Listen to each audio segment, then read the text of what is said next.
क्या कभी आपने सोचा है, अगर कोई ऐसा धर्म हो जो हिंदू धर्म जैसा दिखे, वही परंपराएं निभाए, वही देवी देवताओं को माने,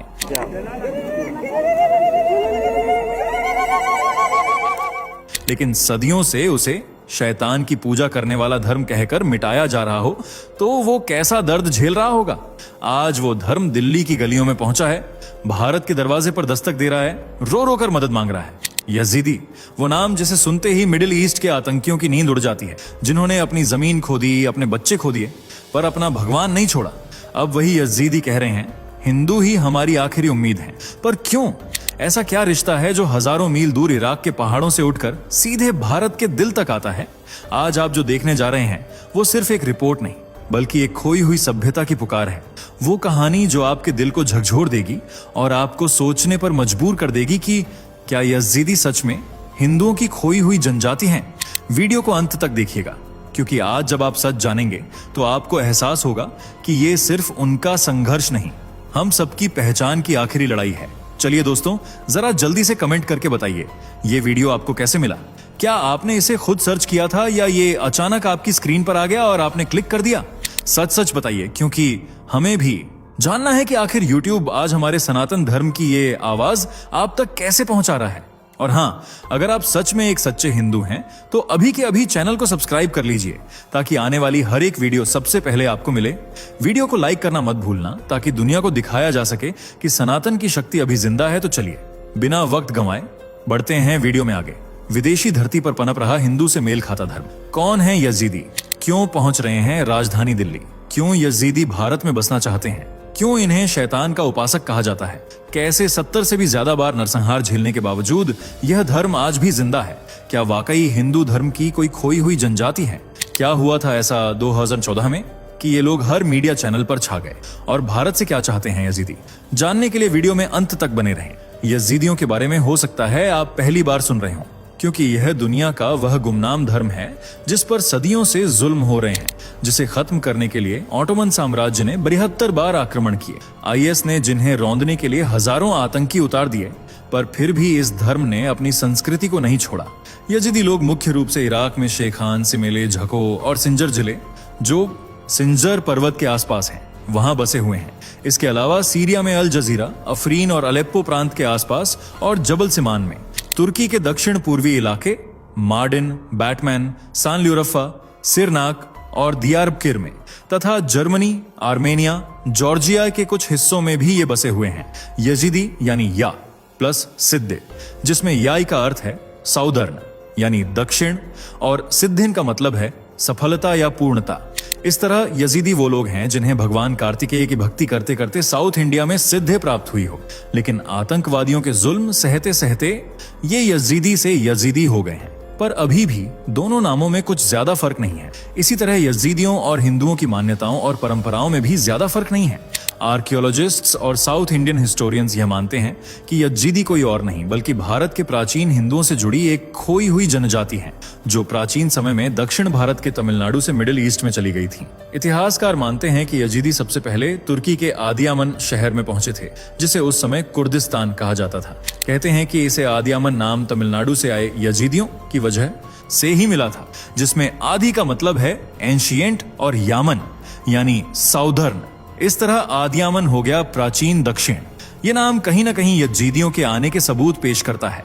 आज ईरान, इराक या आतंकवादी भले ही न माने, लेकिन यजीदी खुद को हिंदुओं के ही भाई बंधु मानते हैं, और इनमें बहुत कुछ ऐसा है जो हिंदुओं से मेल खाता है, जैसे इस महिला की साड़ी सिसैक। ये तस्वीर इराक की लालेश माउंटेन वैली में स्थित लालेश मंदिर में बनी हुई है, जिसे यजीदियों का सबसे बड़ा और पवित्र धार्मिक स्थल माना जाता है। पेंटिंग में महिला न सिर्फ साउथ इंडियन स्टाइल में साड़ी पहने हैं, बल्कि माथे पर बिंदी, बालों में वैसा ही बन जूड़ा है जैसा दक्षिण भारत में महिलाएं बनाती हैं। सिर्फ यही नहीं, महिला चित्र में भगवान मुरुगन की पूजा करती हुई दिखाई देती है, और मुरुगन को सबसे ज्यादा दक्षिण भारत में ही पूजा जाता है। मुरुगन असल में भगवान शिव के पुत्र कार्तिकेय हैं, जिनके दक्षिण भारत में अनेकों मंदिर हैं, और लालेश टेम्पल में उनकी पूजा यह बताती है कि यजीदी वाकई दक्षिण भारत से निकली हिंदुओं की कोई खोई हुई जनजाति है। इनकी परंपराएं भी हिंदुओं से काफी हद तक मेल खाती हैं। ये लोग प्रकृति की पूजा करते हैं, जल, सूर्य, चंद्र, फसलें, इन्हें पूजते हैं जैसे हिंदू धर्म। में पूजा जाता है। लालेश टेम्पल में सांप का प्रतीक बना हुआ है। जैसे हिंदू धर्म में नाग देवता के चित्र होते हैं, बिल्कुल वैसे ही ये लोग मोक्ष को भी मानते हैं और खुद को ईश्वर का सर्जित कहते हैं। जैसे हिंदू ईश्वर पुत्र कहते हैं, वैसे ही ये नया साल भी हिंदुओं की तरह अप्रैल के पहले हफ्ते में सेलिब्रेट करते हैं। नया साल मनाने का तरीका भी एकदम अनोखा है। महिला पुरुष सभी हाथ में दीपक लेकर उन्हें जलाते हैं और भगवान से प्रार्थना करते हैं ताकि साल भर खुशियां और शांति बरकरार रहे। लेकिन कट्टरपंथियों और आतंकवादियों को यह शांति कबूल नहीं थी और फिर शुरू हुआ सबसे खौफनाक दौर। दरअसल 2011 तक सीरिया और इराक में अरब स्प्रिंग और सिविल वॉर के साथ इस्लामिक स्टेट नाम के आतंकवादी संगठन को पनपने का मौका मिला। उसे नए गुर्गे मिले और सीरिया से लेकर इराक तक आईएस का विस्तार होने लगा। कोई भी ऐसी ताकत नहीं थी जो उन्हें रोक सके।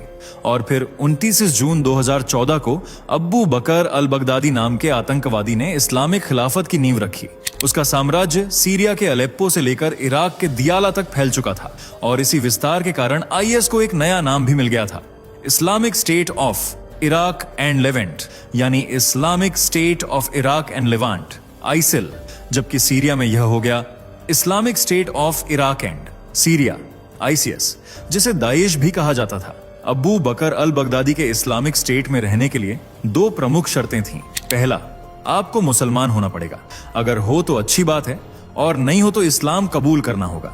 दूसरी शर्त थी इस्लामिक खिलाफत को मानना, और जो इन दोनों के खिलाफ था वो आईसिस और आइसिल के लिए काफिर था और उसके लिए एक ही सजा मुकम्मल की गई थी, डेथ पेनल्टी। अगस्त 2014 तक ये आतंकवादी माउंट सिंजर की पहाड़ियों में पहुंच गए जहां यजीदी बसे हुए थे। आतंकवादियों ने उन्हें ऑफर देते हुए कहा, अगर इस्लाम कबूलते हो तो जान बख्श देंगे, वरना मरना तय है। लेकिन यजीदियों में मान्यता है कि मरने के बाद आत्मा या तो एक शरीर को छोड़कर दूसरे में प्रवेश करती है या फिर जीवन मृत्यु का चक्र पूरा कर मोक्ष को प्राप्त होती है। उनके धर्म में धर्म परिवर्तन का कॉन्सेप्ट है ही नहीं, इसलिए उन्होंने घुटने नहीं टेके। जिसके बाद आतंकियों ने यजीदियों पर कट्टरता की हर हद पार कर दी। महिलाओं को सेक्स स्लेव बना लिया गया, छोटी छोटी बच्चियों के साथ दुष्कर्म किया जाने लगा। आतंकियों ने ऑनलाइन एक मार्केट बना लिया जहां यजीदी महिलाओं की बोली लगाई जाने लगी। उनके साथ दिन में 4 से 5 बार बल्कि 10-10 बार दुष्कर्म किया जाने लगा और जिसने आवाज उठाई या भागने की कोशिश की, उनकी आंखों के सामने उनके बच्चों को बेरहमी से मार दिया गया, जबकि पुरुषों को तड़पा तड़पा कर मारा गया। छोटे बच्चों को भी नहीं बख्शा गया। और यही जुल्मों सितम यजीदी आज भी बर्दाश्त कर रहे हैं। इसलिए अब उन्होंने भारत से मदद की गुहार लगाई है। वो चाहते हैं कि भारत उनकी मदद करे, उन्हें इस नर्क से निकाले। इसलिए यजीदी राजधानी दिल्ली में भी पहुंच रहे हैं। 2014 में हुए इस नरसंहार के अगले साल 2015 में यजीदी नेता पहली बार भारत में पहुंचे। इस दौरान यजीदी नेशनल यूनियन के अध्यक्ष कद्र हजोयान, KHDR हजोयान राजधानी में पहुंचे। उन्होंने आर्ट ऑफ लिविंग और दूसरे हिंदू संगठनों को अपनी आप बीती बताई। हालांकि उनके कहने से पहले ही हिंदू संगठन उनकी परेशानी को समझ गए, क्योंकि 2013 तक जो यजीदी धर्म दुनिया से अनजान था, 2014 में आतंकियों के उत्पीड़न के चलते हर मीडिया, सोशल मीडिया और न्यूज चैनल पर उन्हीं की बातें थीं। इसी साल दुनिया के ज्यादातर देशों और लोगों ने पहली बार यजीदियों का नाम सुना। लिहाजा आर्ट ऑफ लिविंग और दूसरे संगठनों ने उनकी परेशानी को अच्छी तरह से समझा और उनके लिए राहत सामग्री भिजवाई गई। उन्हें फाइनेंशियली भी सपोर्ट किया गया। इस मदद के बाद यजीदियों की उम्मीदें भारत से और ज्यादा बढ़ गईं। इसलिए 2018 में यजीदी ह्यूमन राइट्स ऑर्गेनाइजेशन के फाउंडर मिर्जा इस्माइल मुंबई पहुंचे। उनका पूरा नाम शेख मिर्जा इस्माइल है। वो एक धार्मिक नेता हैं जो पिछले कई सालों से यजीदियों की आवाज को दुनिया के अलग अलग प्लेटफॉर्म्स तक पहुंचा रहे हैं। वो सालों से दुनिया को यह संदेश देने की कोशिश कर रहे हैं कि यजीदी धर्म इंडिया से ही निकला है और हिंदू धर्म का ही एक हिस्सा है। लेकिन इराक और सीरिया जैसे मुल्कों में यजीदियों के साथ जो हो रहा है, उसके बाद मिर्जा इस्माइल ने यजीदियों के लिए एक अलग मुल्क कार्तिकेस्तान की मांग की है। ये शब्द भगवान कार्तिक के नाम से बना है और इसका प्रस्ताव मिर्जा इस्माइल यूएन यानी यूनाइटेड नेशंस में भी रख चुके हैं। वो चाहते हैं कि भारत भी उनका यूएन में समर्थन करे। इसीलिए मिर्जा इस्माइल दिल्ली में पहुंचे। यहाँ उन्होंने अपनी जड़ों को हिंदुओं से जुड़ा हुआ बताया और एक अलग मुल्क के लिए सपोर्ट मांगा। वो चाहते हैं कि पीएम मोदी यूएन में कार्तिकेस्तान के लिए वोट करें और जरूरत पड़ने पर उन्हें सपोर्ट भी करें। सिर्फ यूएन ही नहीं, दूसरे अंतर्राष्ट्रीय संगठनों के सामने भी यजीदियों का साथ दें। दिल्ली आने के बाद उन्होंने पीएम मोदी से भी मिलने की कोशिश की। हालांकि ये कोशिश मुकम्मल नहीं हो पाई, पर फिर भी भारत से यजीदियों की उम्मीदें कम नहीं हुई। एक यजीदी छात्र हुसैन ने राजधानी में एक एनजीओ की मदद से अपनी कम्युनिटी पर हो रहे अत्याचार के बारे में बताया। महिलाओं के उत्पीड़न को साझा करते हुए कहा कि आज भी कई यजीदी महिलाएं कट्टरपंथियों की कैद में हैं और उनके साथ जानवरों जैसा सलूक किया जाता है। नवंबर 2024 में एक यजीदी प्रतिनिधि मंडल हैदराबाद के लोक मंथन सम्मेलन में पहुंचा था, जहां मंडल के सदस्य खद्र हजोयान ने कहा, हम हिंदू भाई बहनों से अपील करते हैं, हमारी परंपराएं आपके जैसी हैं, हमें संयुक्त राष्ट्र परिषद में भारत का साथ चाहिए। हाल ही में आईएस ने यजीदियों के 150 परिवारों का नामो निशान मिटाने की धमकी दी है। इसमें भी यजीदी भारत की मदद चाहते हैं, लेकिन सवाल ये है कि आतंकी और कट्टरपंथी सिर्फ धर्म परिवर्तन के लिए ही यजीदियों को सता रहे हैं या वजह कुछ और भी है। इसके लिए हमें यजीदियों के इतिहास को टटोलना होगा। दरअसल यजीदी धर्म की स्थापना 11वीं शताब्दी में उमैयद वंश, उमैयाद डायनेस्टी, जो फारस और इसके आसपास शासन कर रहा था, उसी वंश के एक शेख ने की थी। यजीदी धर्म की स्थापना के लिए हर धर्म से कुछ ना कुछ उठाया गया। जैसे बच्चों के धर्म संस्कार यानी बैप्टिज्म की नीति ईसाई धर्म से ली, खतना और जानवरों की कुर्बानी की परंपरा इस्लाम से ली, जबकि आग, सूर्य और प्रकृति की पूजा का सिद्धांत उन्होंने हिंदू धर्म से लिया। इनकी कब्रों का मुंह भी पूर्व दिशा की तरफ होता है, जो पारसियों के धर्म का हिस्सा है।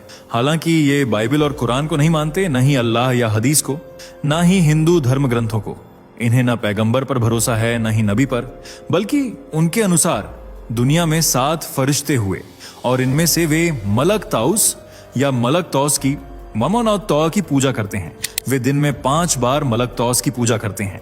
उनकी कहानियों के अनुसार मलक तौस को पहले स्वर्ग से निकाल दिया गया था, लेकिन फिर उन्हें स्वर्ग में वापसी मिल गई और इसलिए वे उन्हें फरिश्ते के रूप में पूजते हैं। लेकिन मलक तौस का एक नाम शायतन भी होता है, जिसका अरबी में मतलब होता है शैतान।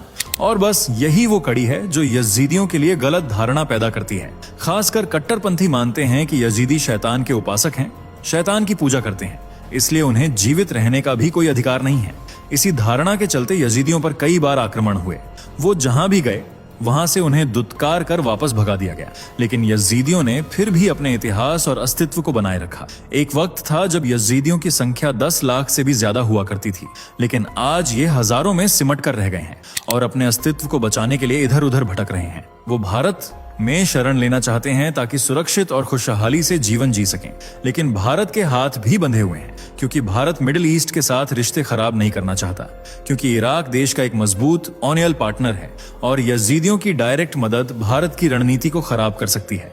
रही बात देश में पनाह देने की, तो भारत पहले से ही मानवीय सहायता के लिए सीमित बजट वाला देश है। ऐसे में लाखों यजीदियों को इन्वाइट करना भारी पड़ सकता है। हालांकि जितनी मदद हो सकती है भारत उतनी जरूर करेगा, लेकिन यूएन यजीदियों का साथ देगा या नहीं, ये कहां नहीं जा सकता।